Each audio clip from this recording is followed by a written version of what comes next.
Hello दोस्तों, मैं Janaki Nishad advocate एक बार फिर से अपने YouTube channel law education GK में आप सभी का हार्दिक स्वागत अभिनंदन वंदन करता हूं। आइए दोस्तों, आज की वीडियो में बात करेंगे हम लिव इन रिलेशनशिप के बारे में कि लिव इन रिलेशनशिप क्या होता है। इसकी वीडियो मैं ऑलरेडी बना चुका हूं, आपको डिस्क्रिप्शन बॉक्स में लिंक मिल जाएगा, आप वहाँ से वीडियो को देख लीजिए। उसको देखने के बाद इस वीडियो को देखें, तब समझ में आएगा आपको। चलिए बात करते हैं। आज हम इस वीडियो के माध्यम से बात करेंगे 3 टॉपिक के बारे में। नंबर 1 टॉपिक की हम बात करेंगे कि लिव इन रिलेशनशिप के दौरान अगर कोई बच्चा पैदा होता है तो क्या वह वैध माना जाएगा। और दूसरी बात करेंगे कि अगर 2 महिला और पुरुष भाग कर के घर से कहीं मंदिर में शादी करते हैं तो क्या उनकी शादी वैध मानी जाएगी। और नंबर तीसरी बात करेंगे कि लिव इन रिलेशनशिप के दौरान क्या महिला अपने पति जो महिला पुरुष है उससे भरण पोषण की मांग कर सकती है। चलिए वीडियो स्टार्ट करते हैं। इन तीनों टॉपिकों को हम विस्तृत जानकारी लेंगे, तो आप चैनल से बने रहिए और वीडियो को एंड तक जरूर देखें, तब समझ में आएगा इस वीडियो का महत्व। दोस्तों, अगर कोई 2 लोग, लड़की हो चाहे लड़का हो, वयस्क है और वह घर से भागकर किसी मंदिर में शादी कर लेता है तो क्या उसकी शादी वैध मानी जाएगी। इसकी इसीलिए एक वाद आया लता सिंह बनाम स्टेट ऑफ यूपी 2006 में एक वाद आया था। इस मामले में 2 पक्षकारों ने भागकर मंदिर में विवाह कर लिया था तथा साथ रहने लगे थे। उनका विवाह कर्मकांड के अनुसार पूर्ण नहीं हुआ था, परंतु उच्चतम न्यायालय ने इस मामले में यह माना कि 2 वयस्क प्राप्त पक्षकार अपनी स्वेच्छा से पति पत्नी के रूप में एक साथ रह सकते हैं।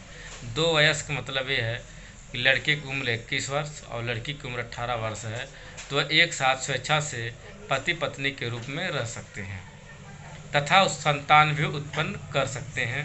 और इसके लिए किसी धार्मिक कर्मकांड की जरूरत नहीं पड़ती है या फिर किसी वैध विवाह की आवश्यकता भी नहीं होती है। विवाह अपने आप में स्वतः ही एक वैध माना जाएगा। इस प्रकार से दोनों लोगों को साथ रहना कदापि अपराध नहीं माना जा सकता। यानी 2 लोग भागकर एक साथ रह रहे हैं तो वह एक अपराध नहीं है। यह लता सिंह बनाम स्टेट ऑफ यूपी 2006 के वाद में आया था। अब दूसरी बात हम करेंगे कि लिव इन रिलेशनशिप में महिला पक्षकार को भरण पोषण का अधिकार प्राप्त है कि नहीं है।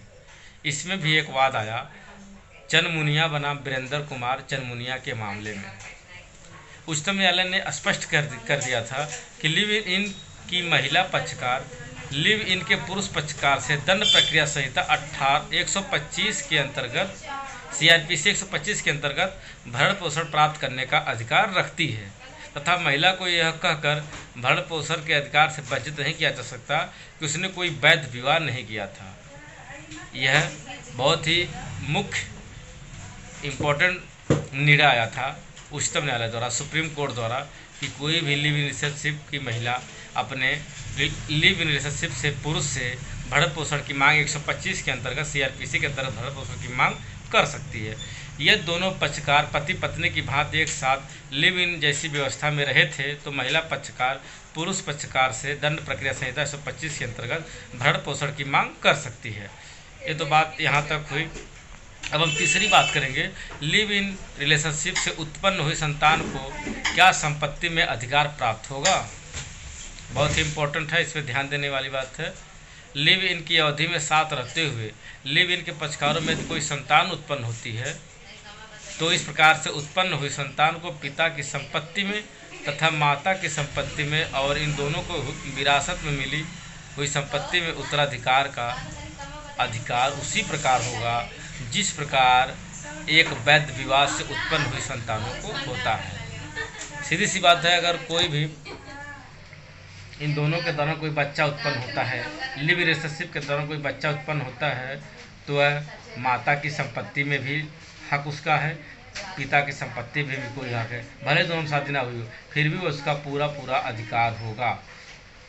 यह बात रविंद्र सिंह बनाम मल्लिकार्जुन के न्यायालय में मल्लिकार्जुन के मामले में 2011 को भारत के सर्वोच्च न्यायालय द्वारा कही गई थी। यानी सुप्रीम कोर्ट ने निर्णय दे चुका है कि रविंद्र सिंह बनाम मल्लिकार्जुन के मामले 2011 में कि अगर कोई लिव इन रिलेशनशिप से उत्पन्न हुई संतान है तो उसको माता पिता की संपत्ति में पूरा अधिकार है।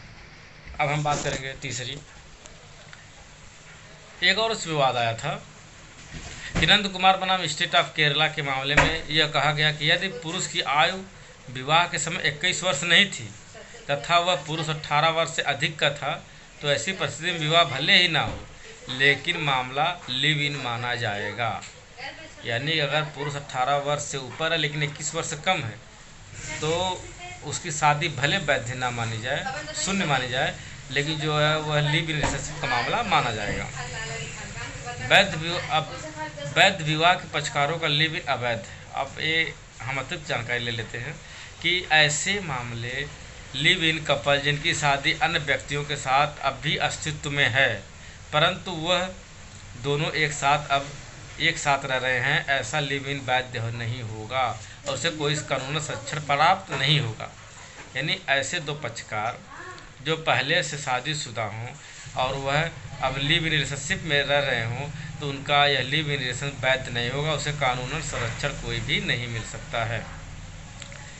इस मामले में अखिलेश व अन्य बनाम उत्तर प्रदेश राज्य व अन्य रिट सी नंबर 6681/2020, यह अभी नया ताज़ा घटना है। इलाहाबाद हाईकोर्ट ने कहा कि जब एक पुरुष और एक महिला अन्य व्यक्तियों के साथ उनके विवाह के अस्तित्व के दौरान कानूनी तौर पर अन्य व्यक्तियों के साथ उनका विवाह खत्म नहीं हुआ हो, एक साथ लिव रिलेशनशिप में रहते हैं तो वह कानून के तहत किसी भी संरक्षण का हकदार नहीं होंगे। यानी अगर वह उनका पति जिंदा है तो वह पति या पत्नी जिंदा है तो वह कानून के तहत संरक्षण प्राप्त नहीं कर सकते हैं। इस मामले में अदालत ने यह भी कहा कि दोनों याचिकाकर्ताओं को विवाह को कानून के अनुसार समाप्त नहीं किया गया है।